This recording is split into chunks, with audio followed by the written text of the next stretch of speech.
Travel. What does it mean to travel? I read this quote somewhere that said, "You can't control the length of your life, but you can control its width and depth." To me, that is the exact meaning of travel. To be inspired by other cultures, to live their lives for just a moment, and leave ours behind.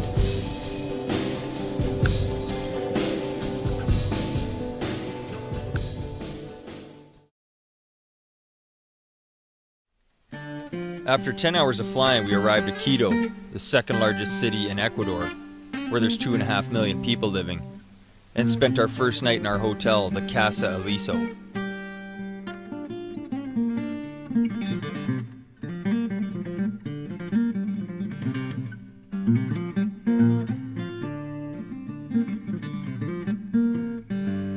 After spending our last night in the hotel, we were anxious to get going to our next location, Coca, deep into the Amazon jungle. While waiting at the airport, we ran into this guy by the name of Ronaldo, where we sat and chatted about government and politics and everything that's been going on over the last few years in Ecuador. Had some pretty interesting things to fill me in on.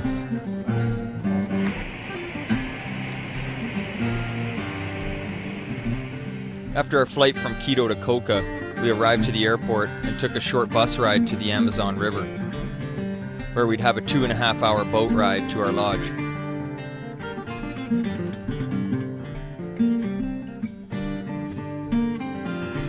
Once we reached the other side, we knew right away that in the jungle, everything's bigger. Like this butterfly, or this caterpillar. Even the ants had a larger step to them than normal.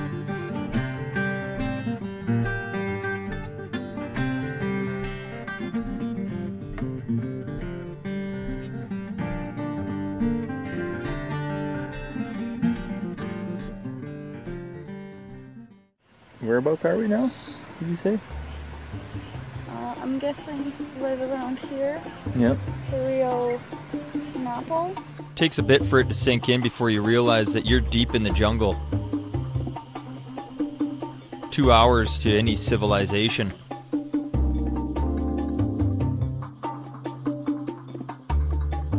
At Sasha Lodge, they do their part on conservation and raise butterflies to release back into the wild.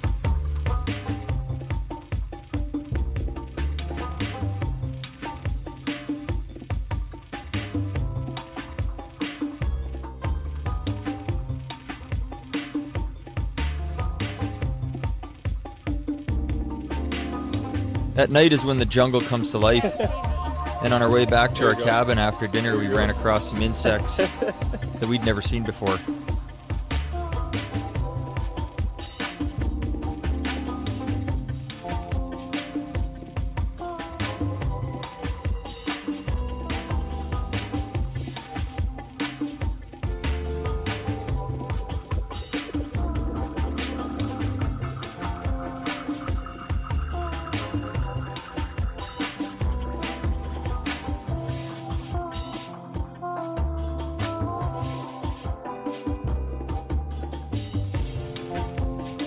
The jungle was sharing itself with us.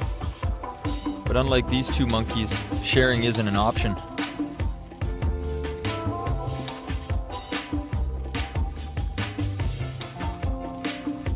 That morning we started our adventures with Julio. He was very informative and well educated in the jungle. Here he's telling us a story about a bullet ant, or a conga ant, that had bit him.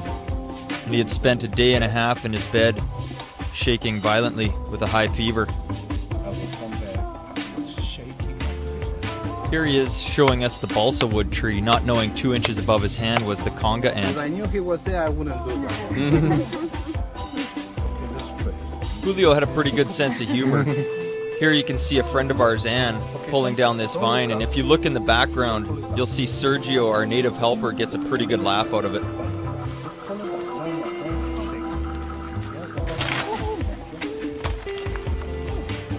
I didn't want to get hurt. That's why this is annoying. There's many uses for this particular vine. They can use it as a cream to help extract poison from a snake bite. They can also use it as rope, where here he asks Sergio to climb a tree, and he doesn't feel too ambitious. What happens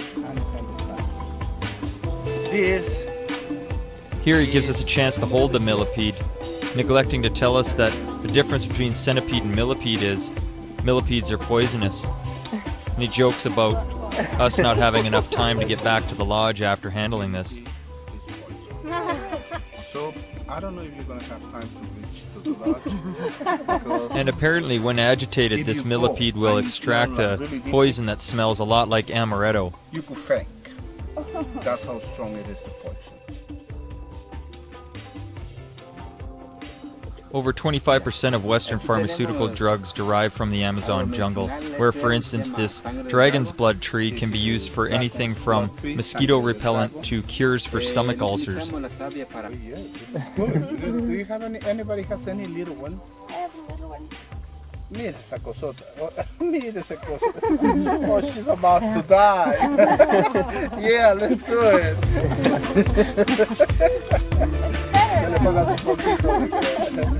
Okay. Here we stumble across a poison dart frog, whose poison is apparently 200 times stronger than morphine. Oh, the ruby poison dart frog. It belongs to the family of the Dendrobatids. They reproduce themselves high up in the bromeliads.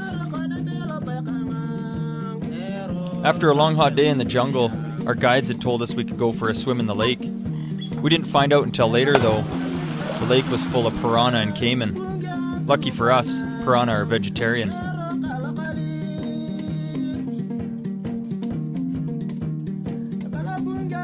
As you can see, the water's kind of a tea color, which made it even worse when looking for caiman or piranha around you. Here I'm making two mistakes. One, the coffin drop, aka reverse belly flop. Number two, I'm not holding the camera on my head. And as the camera sinks to the bottom of the lake, my wife is quick to remind me of how I forgot to hold it on my head. And after nearly 2 hours at the bottom of the lake, I had no choice but to go to the manager of the Sasha Lodge and ask if there was any way to recover this. And after many failed attempts myself to swim to the bottom to recover it, I just couldn't hold my breath long enough.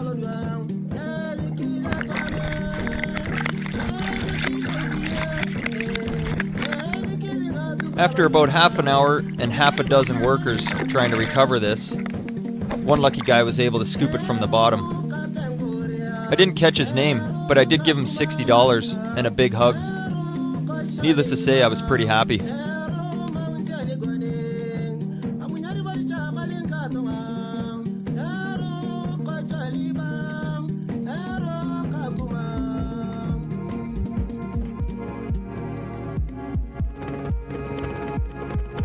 One of the best ways to view the jungle is by one of these, a canopy tower. This particular one stands about 200 feet above the jungle floor and gives you a great viewing angle for monkeys and birds.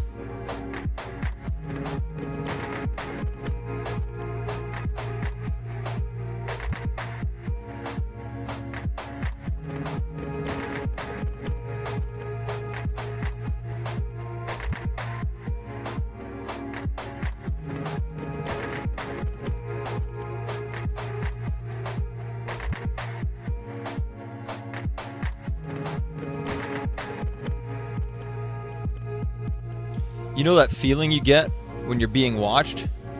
Well, these monkeys are no different.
This is the only place that you might be able to see monkeys just looking down. You could see them traveling down. Same thing, you know. I want to see a toucan. If you're not in higher canopy, it's much difficult.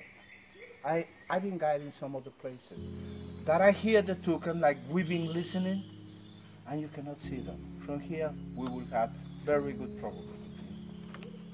48 meters high.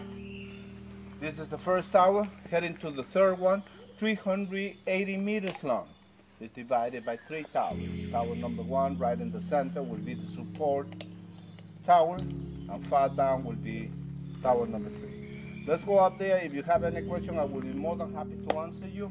Every single piece that you see here, it came the same way you did. In a canoe from Coca down to Sacha. Then it was carried in by hand. They didn't want to use no heavy equipment in order to protect this environment. Please, do my...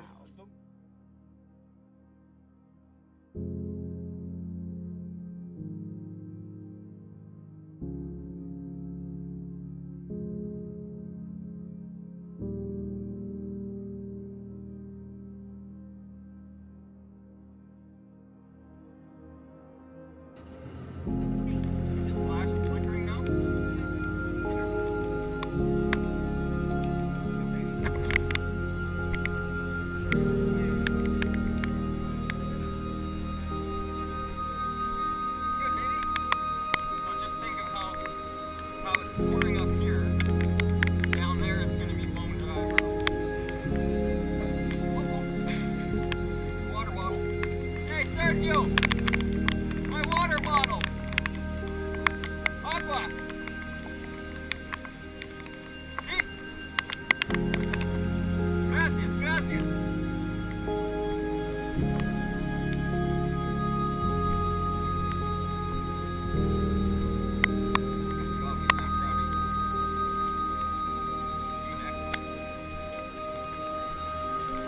It's hard to capture it on video, but to feel nervous, exhilarated, and fascinated all at the same time, that was truly how we felt.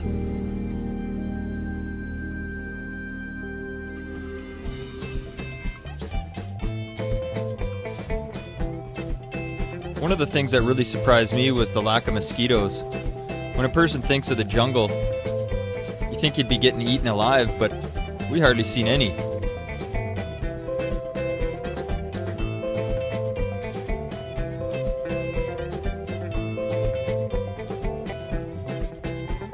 After being out for most of the day, we had a chance to do some fishing before dinner. Jen was the only one that happened to catch a fish out of our whole group.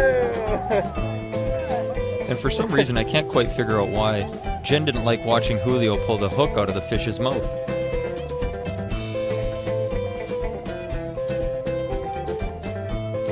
After having a great dinner, our guides wanted to take us back out. This time it was a night trek, where we would see more uses the jungle has to offer. My Spanish isn't all that great, so I'm not even going to attempt to interpret this, but Julio does a good job of describing what this is. Okay, rumipanga for us is very useful leaf because with the rumipanga we usually do the cooking. Besides that, if we want to use it as a cup to drink some water, we could use it. We could use to carry food on that leaf, so it's very, very important leaf for us. Le metemos así con 2 hojas y poco de sal y se mezcla con el maíz. Okay, he's showing you, he's giving you an example of how they will do the little package. Yeah? See? So let me ask him. Put a fish in there? Y esto va a estar así. Hay que amarrar con una liana. ¿Y dónde hay liana? Mega Maxi. This is known as maito. They make maito mushroom, they make maito fish, maito of whatever they have fun. That's the way they would cook. If you feel the leaf, you could notice it's pretty much fire resistant. While talking about this tree, out of nowhere, Kelly spots a 3-toed sloth right behind us. And according to Julio, the reason why she was climbing this tree was because she had to come down to use the washroom. Sloths don't like to do their business from the treetops, so this whole process can sometimes take up to 2 days. After watching her for 10 or 15 minutes, this is about as far as she made it.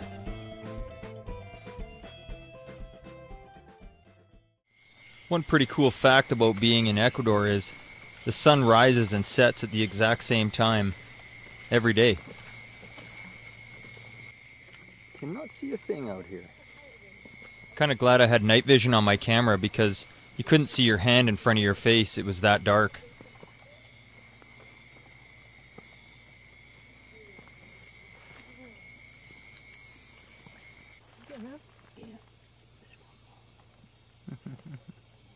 What a cutie. Unfortunately, all good things have to come to an end, and it was our last night at the lodge. Here's a few seconds of what it sounded like while we were trying to sleep. And if you listen in the distant background, you can hear a barking noise. That's the howler monkey, the loudest mammal on Earth.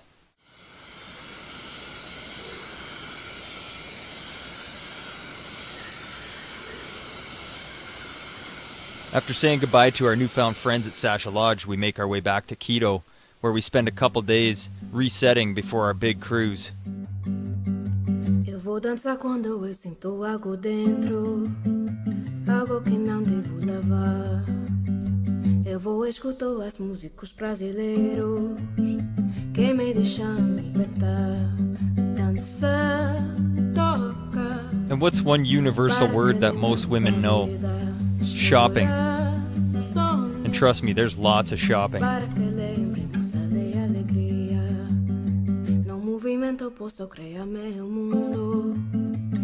It's truly amazing. Wherever you look, there's always something going on. And while we walked through this park, we ran into this guy doing a skit. You really can't take a guy who wears a red onesie too serious.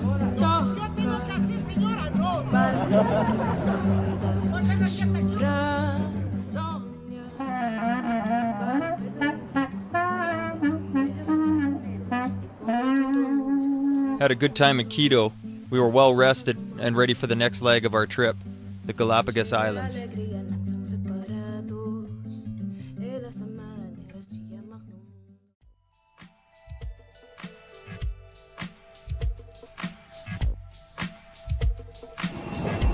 Well, after about a year-and-a-half wait, we finally arrived to, what was the name of this island again? San Cristobal, in the Galapagos Islands.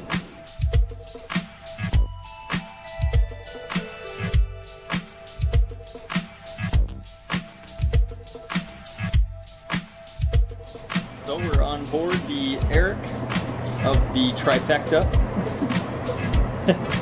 And yeah, the weather's already 30 degrees. I think I already said that, but take a look around.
These are females, and the females are very, very aggressive during this time of the year. On this island, they're beginning to nest, so they gotta look for the appropriate area.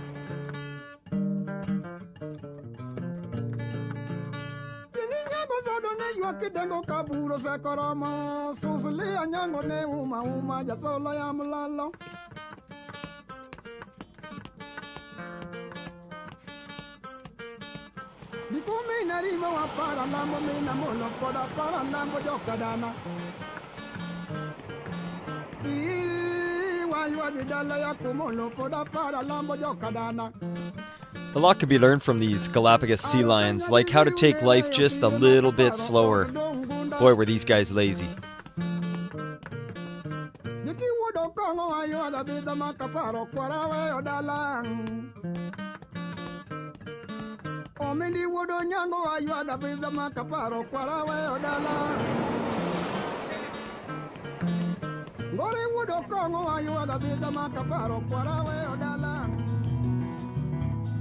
Our guide says he had told us we were going to see some birds, iguanas, crabs, sea lions. But the sheer density of these animals on this particular island was astounding. And what's even more impressive is the fact that all these animals live in perfect harmony with each other.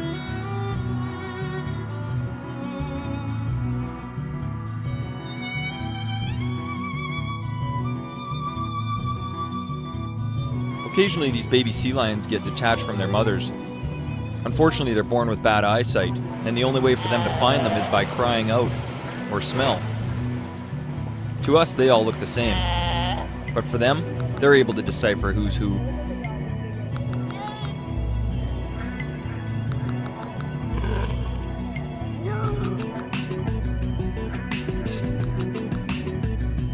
These swallowtail gulls have a pretty interesting attribute.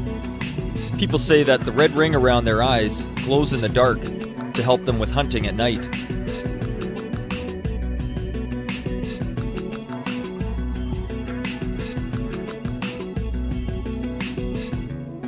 These birds are called the Nazca boobies. They have a pretty interesting background. They're known for practicing what's called obligate siblicide, where they'll lay 2 eggs several days apart, and if both eggs hatch, the elder chick will push the sibling out of the nest area. The parent booby will not intervene, and the younger chick will inevitably die. It's believed that the 2 eggs are laid so that one remains an insurance in case the other one gets destroyed or eaten.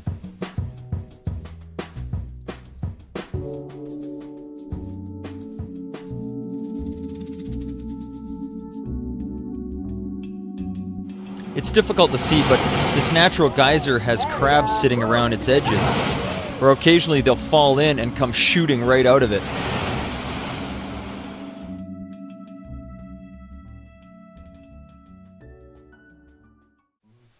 We arrived at Floriana, one of the 2 most southern islands in the Galapagos, and Gabby, our guide, had told us a pretty interesting story actually, that back in the early 1930s, a man by the name of Frederick Ritter had moved there with his mistress, and she had wrote letters while living on the island and had them sent back to Germany where they were from. Now another family by the name of the Whitmers had read these letters and wanted to search out these apparent paradise islands. Needless to say that upon their arrival they weren't exactly welcomed. And only 3 months after the arrival of the Whitmers, a 40-year-old Austrian woman arrives with 4 men, with the intention of building a hotel to draw in some high-end US customers. Needless to say, that idea wasn't too well taken by the rest on the island, and some mysterious things started to happen, where people went missing and dying for no apparent reason. And currently 2 of Margaret Whitmer's sons still live on Floriana.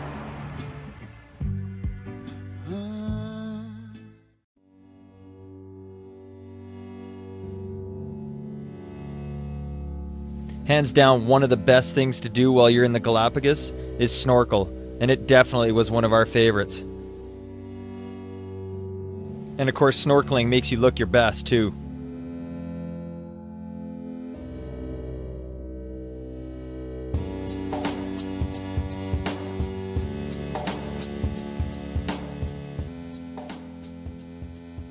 These sea lions were so playful, you can hear this one honking to his buddy. And they certainly weren't afraid of our presence either.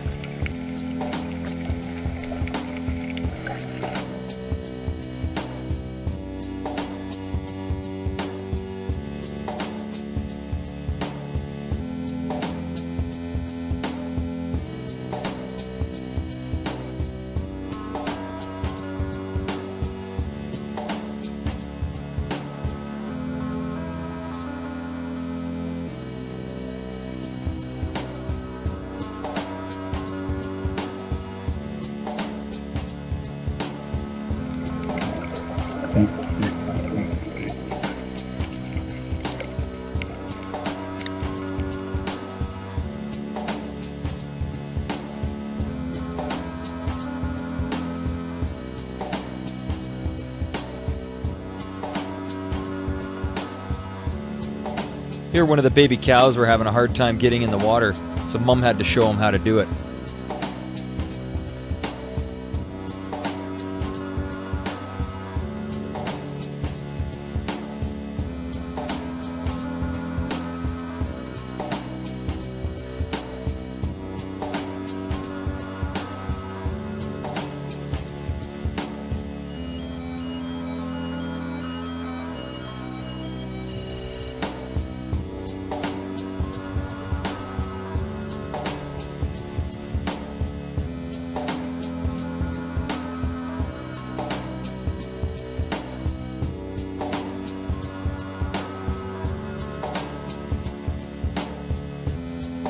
Some sea lions are certainly a lot more friendly than others, and this one, for some reason, wanted to eat me.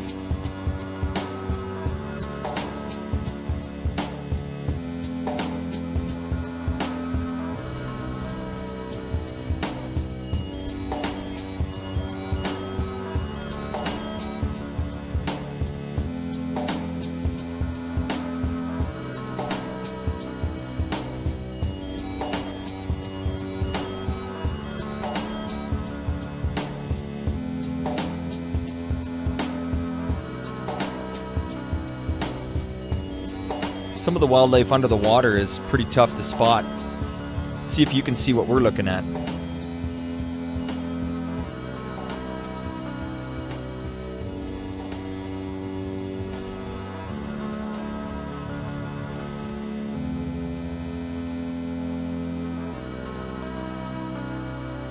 The whole time underwater we had seen these, but we thought they were air bubbles. Turns out they were fish.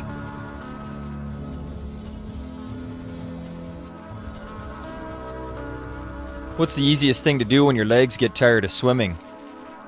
Hang on to somebody.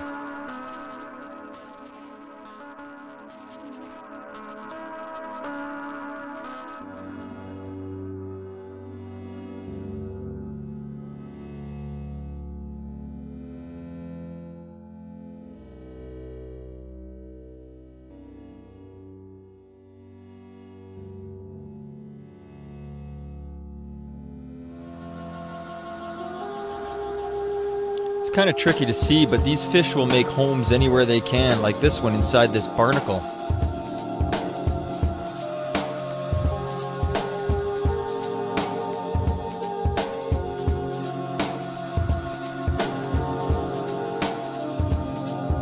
While swimming back to shore, I stumbled across this turtle.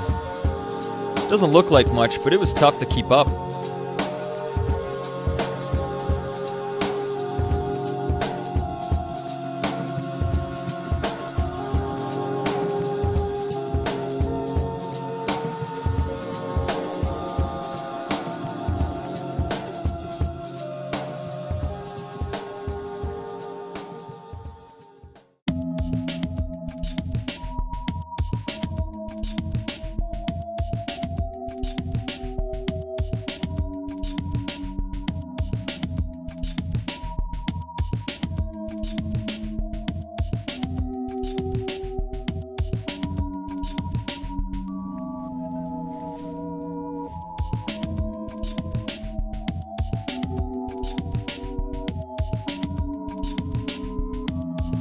You did have to be very careful while swimming close to the shore, though. The waves were pretty rough, and they'd catch you off guard.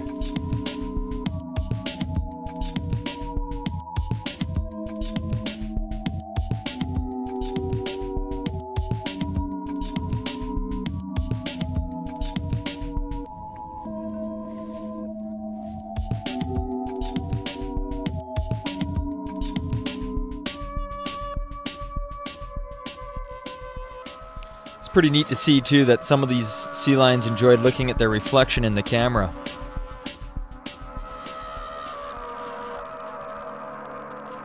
And you never know what you're going to come across.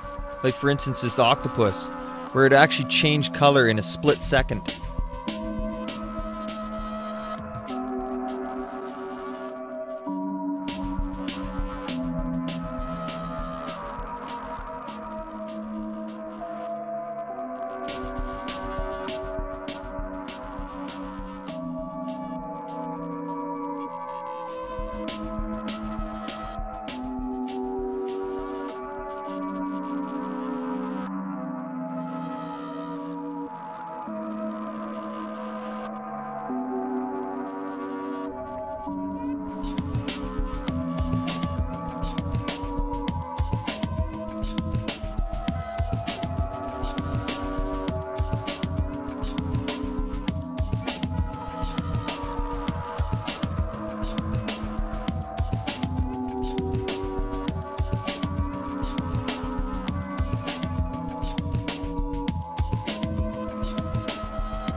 One of the more rare animals to see is this Galapagos penguin, where there's apparently only 40 couples living on these islands, and we happen to see 3 of them.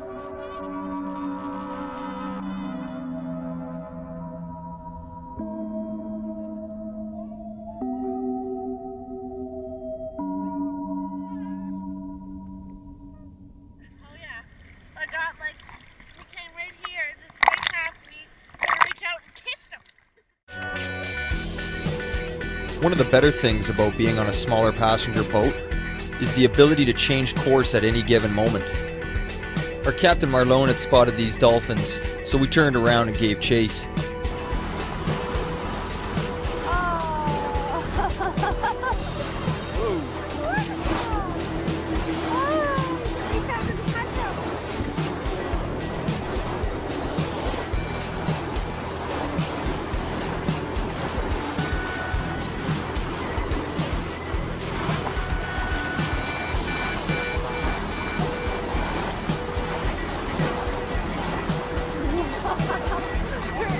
Yeah. Yeah. You can't miss it.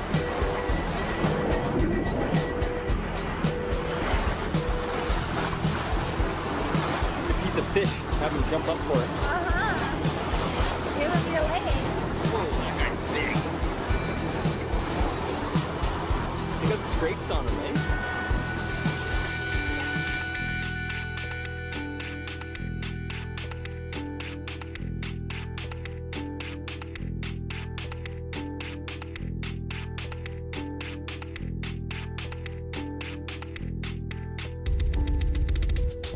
Our next stop was to see the volcano, Sierra Negra, or Black Mountain, with its last recent eruption back in October 2005.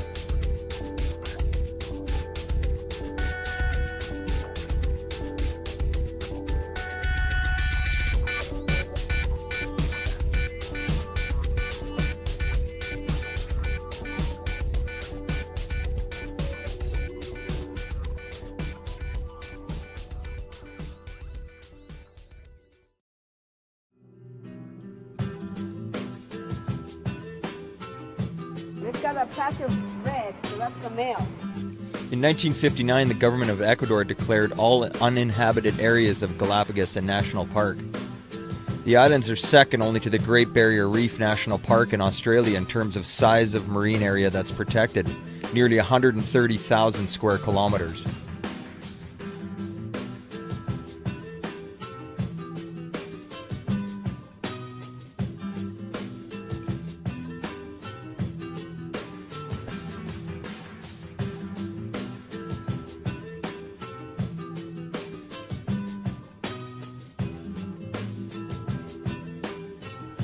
These giant tortoises are longest lived of all the vertebrates, averaging over 100 years. The oldest on record lived to be 152. They're also the world's largest tortoise, with some specimens exceeding 5 feet in length and reaching 550 pounds. There are now only 11 types of giant tortoises left in the Galapagos, down from 15 when Charles Darwin arrived. Hunted as food by pirates, whalers, and merchantmen during the 17th to 19th centuries, more than 100,000 tortoises have been estimated to have been killed off. Non-native species to these islands are a continuing threat to their food supply and eggs. Today, only about 15,000 remain. And with help from these breeding centers, their numbers are drastically improving.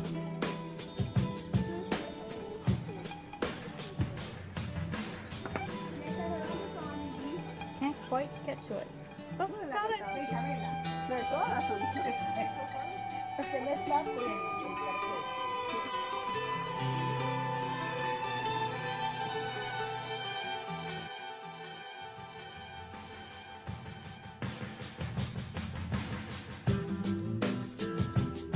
Wonderful jacuzzi.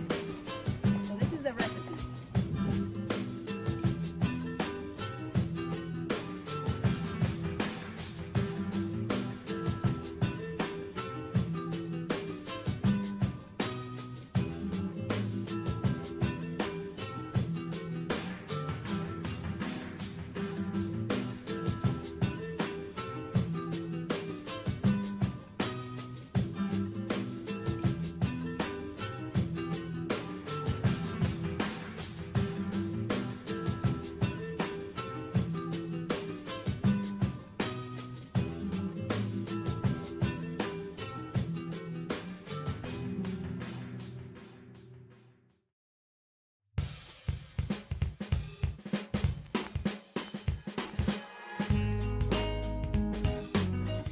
You know, another really great thing about traveling in small groups is the ability for freedom. You know, we were kept busy with hikes and ponga rides and swimming and snorkeling, and you know, in the smaller groups, you just have a different feel. There was never a dull moment.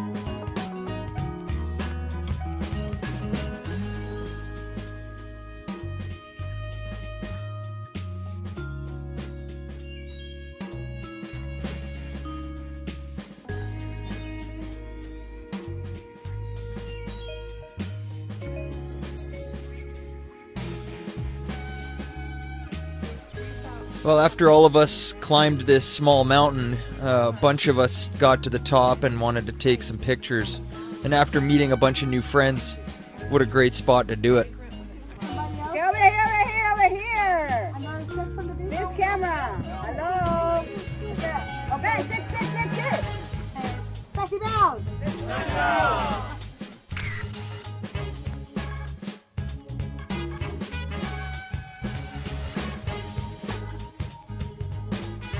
Well, we just finished the summit. Good little hike. It was, what, 330 meters? Did it in about, what, 40 minutes? It's not a bad little hike.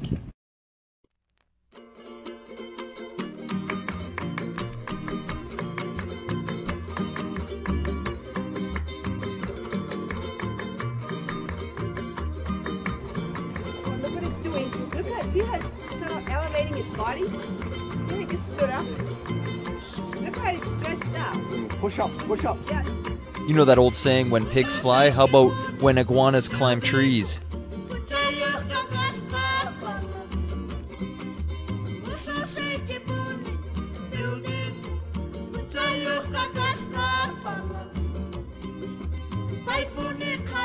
Here we got a good look at a red-billed tropic bird trying to make a landing.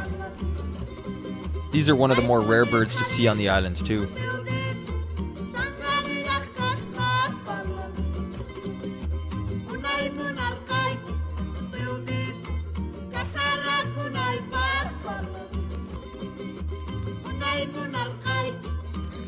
No animal proves to be more adapted to its surrounding environment than this land iguana, where you'll notice the skin and the plants have the same color.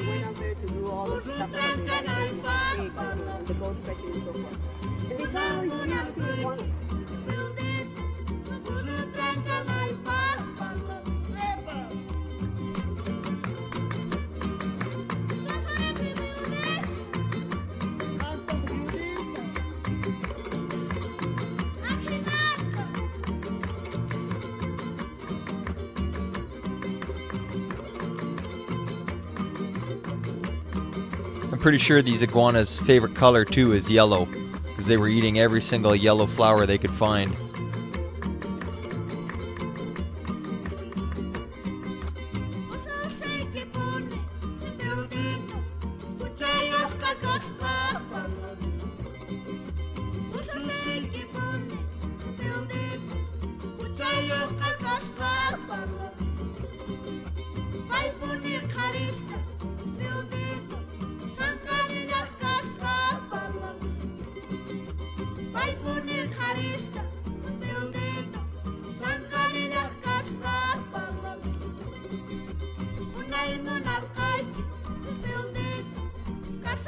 With the ability to get so close to some of these animals, it was human nature to want to try to communicate with them. So, we gave it a shot.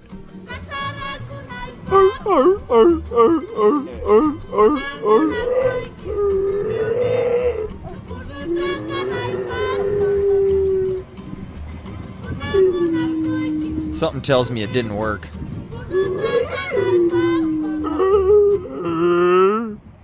It's kind of amused.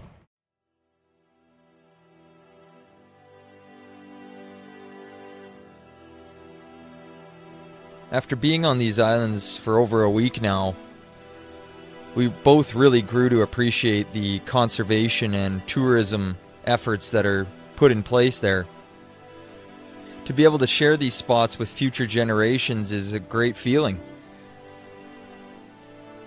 Some of these places, you know, you can see them on TV, videos, the internet, but to really experience something of this magnitude was amazing.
To some of us, this was the true meaning of travel.